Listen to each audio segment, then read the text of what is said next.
السلام عليكم ورحمة الله. أعوذ بالله من الشيطان الرجيم. بسم الله الرحمن الرحيم. الحمد لله رب العالمين والعاقبة للمتقين والصلاة والسلام على رسوله الكريم وعلى آله وأصحابه أجمعين. أما بعد. সম্মানীয় আজকে আমাদের রন্ধনগাছা আঞ্জুমানে জামিয়াত উলামার সভাপতি সাহেব, সেক্রেটারি সাহেব সহ সকল আঞ্জুমানে জামিয়াত উলামা রন্ধনগাছা শাখা কমিটির কর্মী ভাইয়েরা সকলকে আমার অন্তরের অন্তঃস্থল থেকে অনেক অনেক ভালোবাসা মোবারকবাদ জানাই।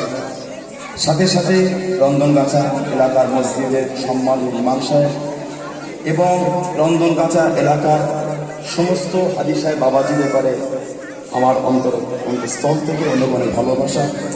তৎসহ বিশেষ করে আজকে যারা এই তৃতীয় বার্ষিক ব্লাড ডোনেশন ক্যাম্পে তারা এসেছে, যারা তাদের সদিচ্ছা দেখিয়ে ব্লাড ডোনেট করছেন, তাদের পরে সে সমস্ত আমার ভাই এবং বোনেদের পরে আমার অনেক ভালোবাসা মোবারকবাদ জানাই আমার তরফ থেকে।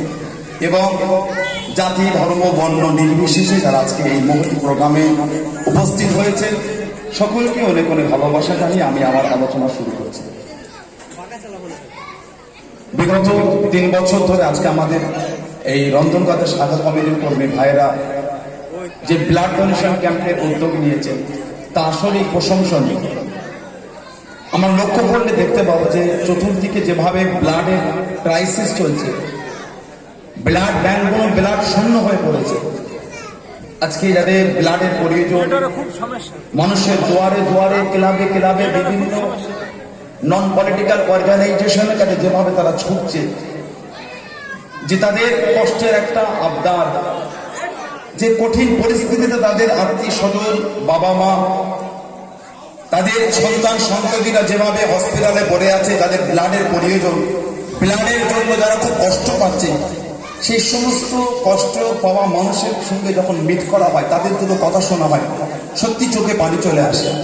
আমার সাথে প্রায় আমার আলামিন ভাই আছে, আমাদের সক্রিয় কর্মী, আমার সেলিম ভাই আছে, আমার নাজমুল ভাই আছেন, আমার আব্দুর রহমান ভাই আছেন, আরো সব আমার ভাইয়েরা, বিশেষ করে আমার মুজিবুর রহমান ভাই আছেন। আমার সাথে প্রায় ফোনে কথা হয়। আলামিন ভাই বলে, ভাইজান যেভাবে ব্লাড ব্যাংকে ব্লাড পাওয়া যাচ্ছে না, মানে মৃদু মৃদু আওয়াজে ভিজা ভিজা চোখে গলার কণ্ঠটা কাঁপা কাঁপা অবস্থায় যেভাবে আমার সাথে এই অবস্থাগুলো শেয়ার করে, সত্যি আমাকে খুব কষ্ট দেয়।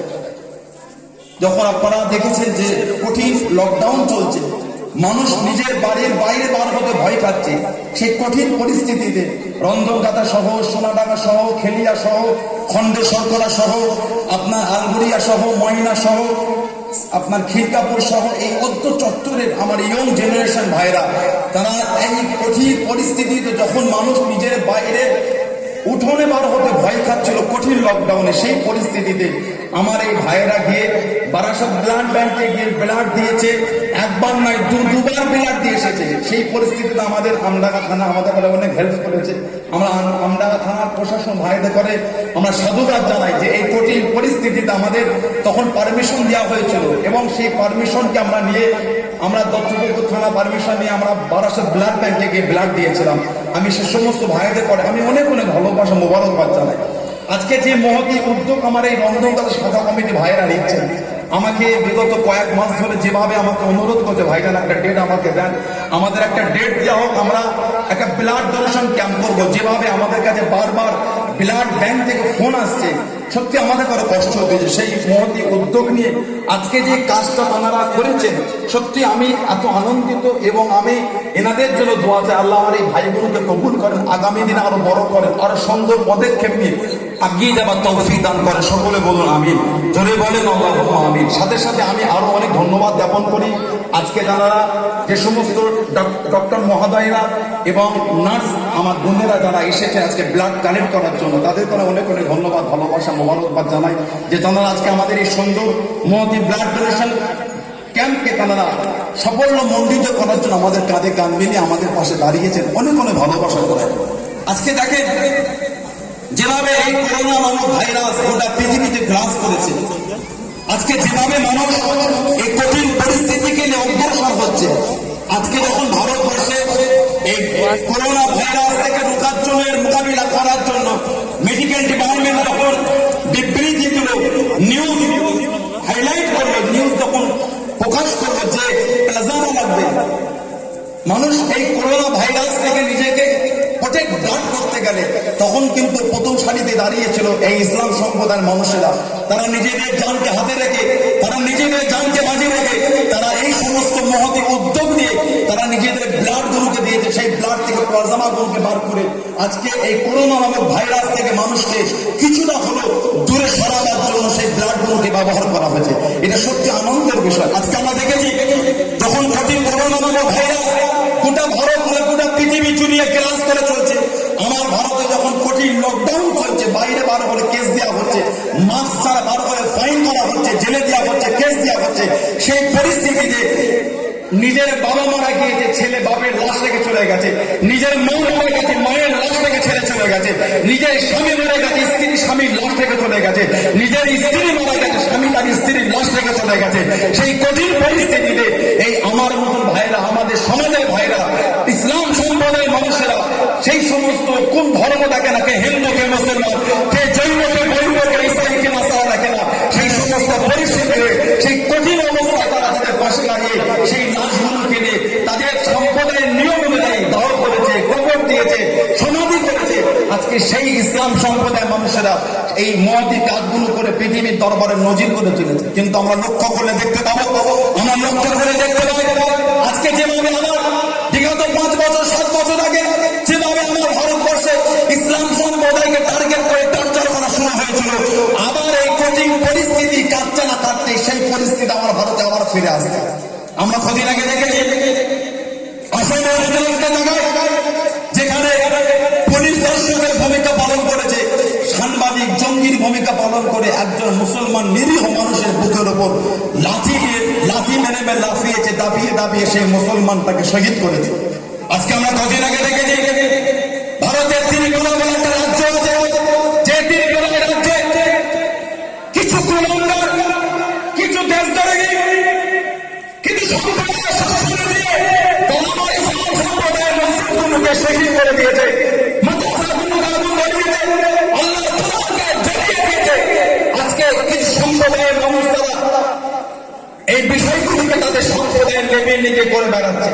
আমি এখানে বলতে চাই, সম্প্রদায় কোনোদিন হিংসা শিখায় না, ধর্ম কোনোদিন বেদাবেশ শিখায় না, সম্প্রদায় কোনোদিন ঝগড়া শিখায় না, সম্প্রদায় কোনোদিন অশান্তি শিখায় না। জঙ্গি সম্প্রদায়ের লেভেল লাগিয়ে, দেশদ্রোহী সম্প্রদায়ের লেভেল লাগিয়ে, উগ্রপন্থী সম্প্রদায়ের লেভেল লাগিয়ে, নোংরা মানসিকত লোকেরা সম্প্রদায়ের লেভেল লাগিয়ে সমস্ত কাজগুলো করে যাচ্ছে। আজকে বলতে আমাকে অবাক লাগে, আজকে ভাবতে আমাদের অবাক হয়, আজকে ভাবতে আমরা লজ্জা বোধ করি। স্বাধীনতার পতাকা উত্তোলন করলাম, কম বেশি ৭৪তম স্বাধীনতার পতাকা উত্তোলন ১৯৪৭ সালে আমার ভারতের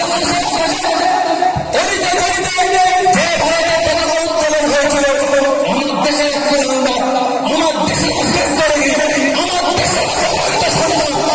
দেশের আমার দেশকে পৃথিবীর দরবারে যে ছোট করেছে, সেই দেশের সেই কুলাঙ্গারটা গত কয়েকদিন আগে সোশ্যাল সাইটে বক্তব্য দিতে বলেছিল, আমার দেশ ১৯৪৭ সালে স্বাধীনতা পায়নি, আমার দেশ ১৯৪৭ সালে দেশকে ভিক্ষা হিসাবে দেওয়া হয়েছিল, আমার দেশ স্বাধীনতা পেয়েছে ২০১৪ সালে। লজ্জাবোধ এটা।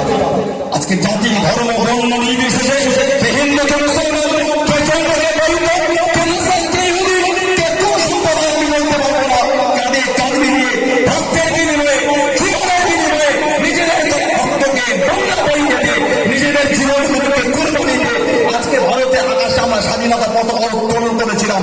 ইংরেজদের ২০০ বছর গোলামতির হাত থেকে ভারতকে ছিনিয়ে দিয়ে আজকে আমাদের এই ২০২১ সালে এসে শুনতে হচ্ছে আমার দেশ ১৯৪৭ সালে স্বাধীন হয়নি, দেশ নাকি ২০১৪ স্বাধীন হচ্ছে। আমাদের জন্য লজ্জা, এটা আমাদের ভাবতে অবাক করে। আজকে আমাদের সমাজে জাতি ধর্ম বর্ণ নির্বিশেষে যে মেলবন্ধন আছে, এটা সেগুলোকে ভাঙাবার চেষ্টা হচ্ছে। আজকে ভাবে আমরা কোন সমাজে বসবাস করছি। আজকে কোন দেশের খেলা হলে, কোন দেশ জিতলে, কোন দেশ হারলে, আমার ভারতে গ্রামে গঞ্জে পাড়ায় যদি একটা বোমা ফাটে, সেই ব্যক্তির জন্য দেশদ্রোহীর কেস দেওয়া হচ্ছে। এই কুলাঙ্গারটার নামে এখনো দেশদ্রোহীর কেস দেওয়া হয়নি। লজ্জা আমাদের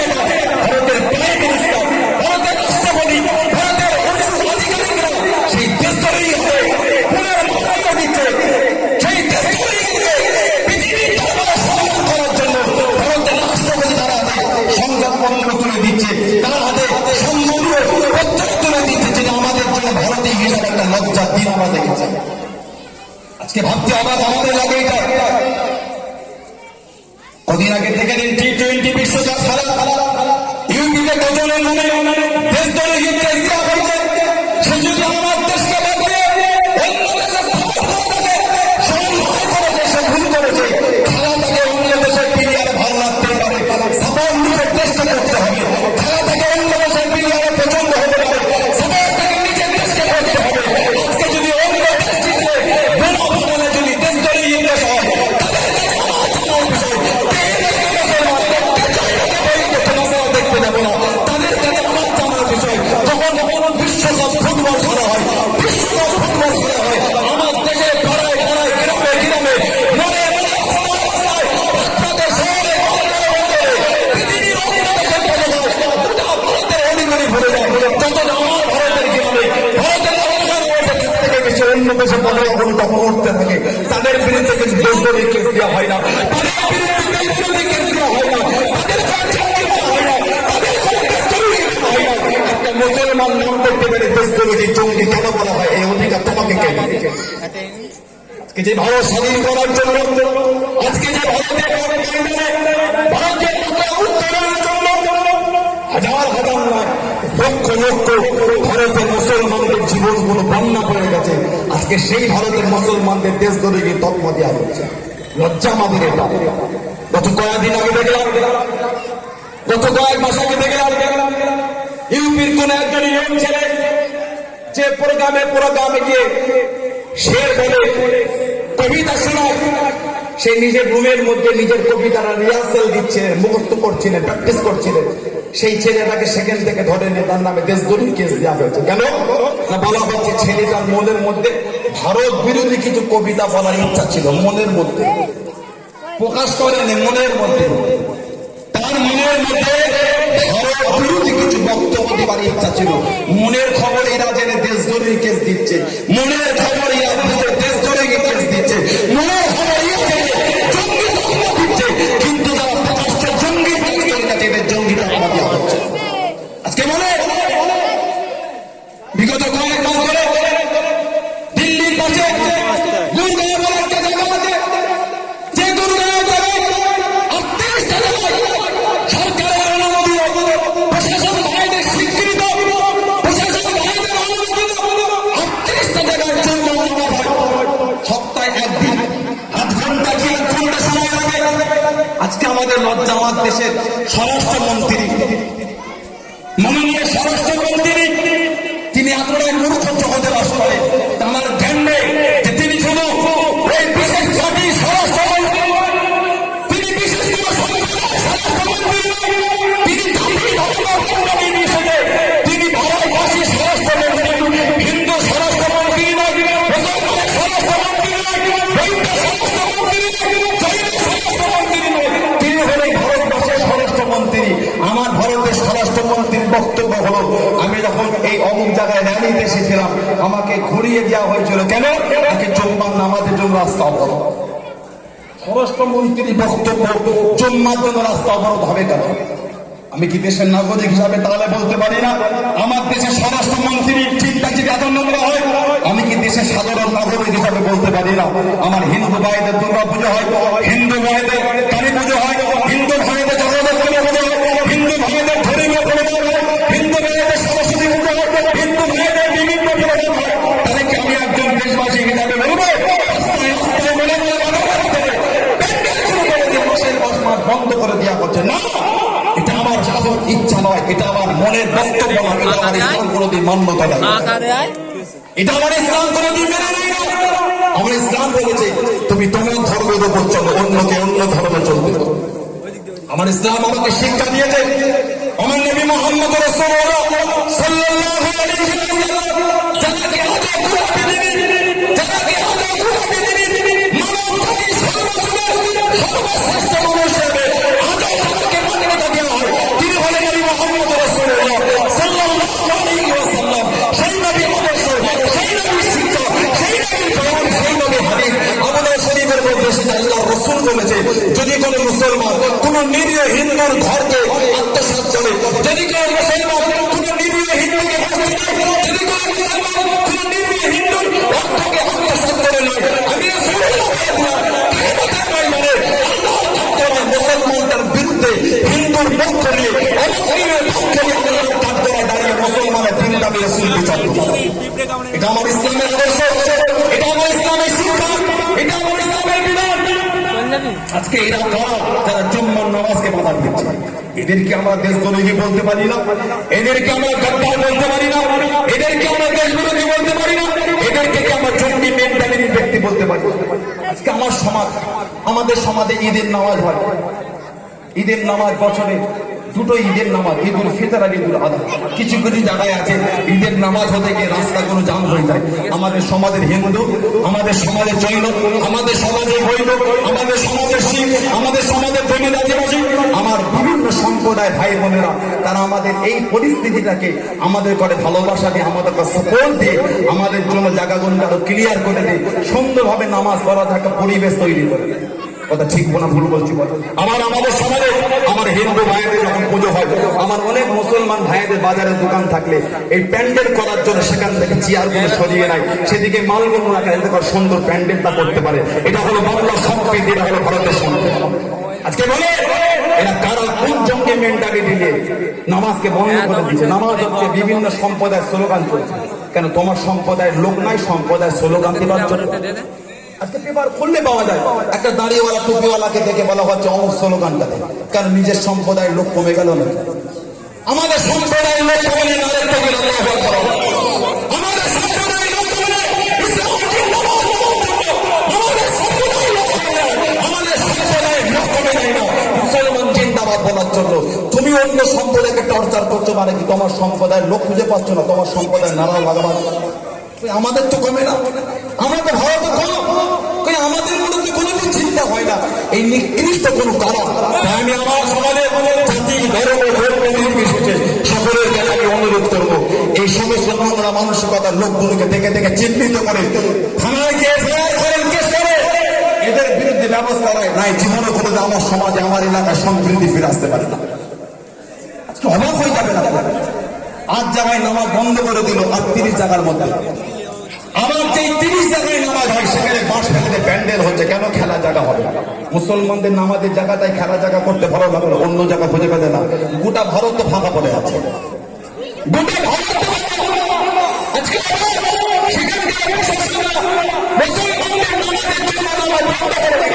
সেই জায়গায় আমার দেশের কিছু গোলামরা গোবর ফেলে তারা সেখানে গোবর খেলে তারা সমস্ত লাফালাফি করছে। যদি আমার কোন হিন্দু ভাই, যদি আমার অন্য সম্প্রদায় ভাই আমার এই বক্তব্যকে শুনে ভেবে থাকেন যে আপনি সেই সম্প্রদায়কে আমি অপমান করছি, ভুল হবে আপনার। আমার ওই সমস্ত নোংরা কুলাঙ্গারদের বিরুদ্ধে আমার প্রতিবাদ। ইসলাম আমাকে কোন সম্প্রদায়কে নিয়ে কথা বলতে মানা করেছে। আমার ইসলাম আমাকে শিখিয়েছে অন্য দেবদেবীকে নিয়ে, অন্য ধর্মকে তুমি ছোট বড় কথা বলো না, ভুল বসত সেও যখন আল্লাহকে গাল দেবে। আমি এই ইমানে বিশ্বাসী, আমি এই আদর্শে বিশ্বাসী। আমার নবী মুহাম্মদ রাসূলুল্লাহ আমাকে শিখিয়েছে যে মানুষের প্রতি দয়া করলো না, যে মানুষের প্রতি রহম করলো না, তার উপর আল্লাহ দয়া হবে না, আল্লাহর রহম হবে না। আমার রাসূল বলেন আল্লাহ ইয়ারহামুল মুসলিমিন, যে মুসলমানদের উপর দয়া করলো না। আল্লাহর রাসূল বলেছেন আল্লাহ ইয়ারহামুন নাস, যে মানুষের প্রতি দয়া করলো না তার উপর আল্লাহর রহম হবে না। তাই আমি আমার সমাজে, আমি আমার এলাকায়, আমি আমার এলাকার সমস্ত সম্প্রদায় মানুষের কাছে আমি এইটুখানি অনুরোধ করতে চাই, যেভাবে আজকে আপনারা এসে এই ব্লাড ডোনেশন ক্যাম্পে আপনারা যোগ দিয়েছেন, যেভাবে আপনারা এসে জাতি ধর্ম বর্ণ নির্বিশেষে কানে কান মিলিয়ে সম্প্রীতির নজির তৈরি করেছেন। এই সম্প্রীতির নজিরকে এলাকায় মজবুত রেখে, সম্প্রীতির নজিরকে এলাকায় অটুট রেখে আগামী দিনের জন্য নিজের এলাকাকে সম্প্রীতির উপর টিকিয়ে রাখার জন্য নোংরা মানসিকতার ব্যক্তিদের খুঁজে খুঁজে বার করে তাদের পুলিশের হাতে দিয়ে তাদের আইনগত ব্যবস্থা তৈরি করেন, আইনগত শাস্তি দেওয়ার ব্যবস্থা তৈরি করেন। দেখবেন সেদিন আমার সমাজ সম্প্রীতি হবে, সেদিন আমার সমাজে সম্প্রীতি ফিরে আসবে। তাই আমি আর আমার বক্তব্য দীর্ঘায়ু করবো না, আমি আর আমার আলোচনা দীর্ঘায়ু করবো না। সত্যি খুব সুন্দর প্রোগ্রাম, সত্যি খুব প্রয়োজনীয় প্রোগ্রাম। আমি আশাবাদী আমার আঞ্জুমানে জামিয়াতুল উলামা আমডাঙ্গা, অশোকনগর, দত্তপুকুর এই সমস্ত থানায় যে সমস্ত কমিটি ভাইরা আছেন তারা এই প্রোগ্রাম আরো বেশি বেশি করে করবেন। শুধু রমজান করে শাখা কমিটি করলে হবে না, আরো আমার এলাকায় বহুত কমিটি আছে। এবং আমরা বিগত 2 বছর ধরে কোভিড সিচুয়েশনের জন্য আমরা কামদেবপুর বাজারে বস্ত্র বিতরণ করতে পারি না, আমরা ইফতারি মাহফিল করতে পারি না। আল্লাহর কাছে দোয়া চাই, আল্লাহ পাক যদি দয়াময় দয়া করে এবছর যদি পরিস্থিতিটা স্বাভাবিক করে দেন, ইনশাআল্লাহ আমরা এই উদ্যোগ নেবো। ইনশাআল্লাহ দরকার হলে আমরা এখানেই করবো। আমরা এই স্কুল মাঠে রমজান বাজার এই প্রাথমিক বিদ্যালয় এই মাঠে আপনাদের কাছে এই দোয়া ভিখারি, আপনারা দোয়া করেন, আমরা দোয়া চাই আল্লাহ আমার রাজ্য, আমার দেশ, আমার এলাকা, আল্লাহ গোটা পৃথিবী থেকে করোনা ভাইরাসকে আল্লাহ মুছে দেন। আল্লাহ বিগত দিনের মতো আবার স্বাভাবিক করে দেন, আল্লাহ শান্তি ফিরিয়ে দেন। সকলে বলুন আমিন, সকলে বলুন আল্লাহ আমিন। বিভিন্ন জায়গা থেকে যারা এসে ব্লাড ডোনেশন ক্যাম্পে আপনারা যোগদান করে আজকে আমাদের এই সুন্দর প্রোগ্রামকে সাফল্য মণ্ডিত করার জন্য কাঁধে কাঁধ বেরিয়েছেন, হাতে হাত থেকে সহযোগিতা হাত বাড়িয়ে দিয়েছেন ব্লাড দেওয়ার জন্য। আমি আবারও আমার অন্তরের অন্তঃস্থল থেকে সে সমস্ত ভাই ও বোনেদের, মা ও বাবাদের আমি আবার অনেক অনেক ভালোবাসা মোবারকবাদ জানাই। সাথে সাথে আজকে আমাদের মহতী প্রোগ্রামকে অ্যারেঞ্জ করার জন্য যে সমস্ত ভাইরা রাত দিন ত্যাগ করে সুন্দরভাবে এই প্রোগ্রামকে সাফল্য মণ্ডিত করার জন্য মেহনত দিয়েছেন, পরিশ্রম দিয়েছেন, তাদের করে আবার আমি আমার অন্তঃস্থল থেকে অনেক অনেক ভালোবাসা মোবারকবাদ জানাই। সাথে সাথে আজকে এই স্টেজে আপনারা দেখছেন জ্ঞানীগুণী বুদ্ধিজীবী মুরব্বী বাপেরা আছে, আমি তাদের কাছে অনেক ছোট, অনেক নগণ্য, আমার তেমন শিক্ষা নাই। ওনাদের দোয়ায়, ওনাদের ভালোবাসায়, ওনাদের এই প্রেম, ওনাদের এই দোয়াতে আল্লাহ পাক আজকে আমার মধ্যে কিছু বলিয়ে দিলেন। আমার আব্বা আম্মার দোয়া, আমার মুরব্বীদের দোয়া, নবী পাকের দিনের কদম শরীফে এসে আল্লাহ বলিয়েছে, ওনাদের করো অনেক অনেক ভালোবাসা জানাই। সাথে সাথে আমার মাস্টার সাহেব ভাই আছেন, আর সব ভাইয়ের আছে, সকলকে ভালোবাসা জানাই। আজকে আমাদের প্রোগ্রাম এখানে সমাপ্তি করব, দোয়ার মধ্য দিয়ে আজকে আমাদের প্রোগ্রামকে আপনার সমাপ্তি করবো। আল্লাহুম্মা আমিন।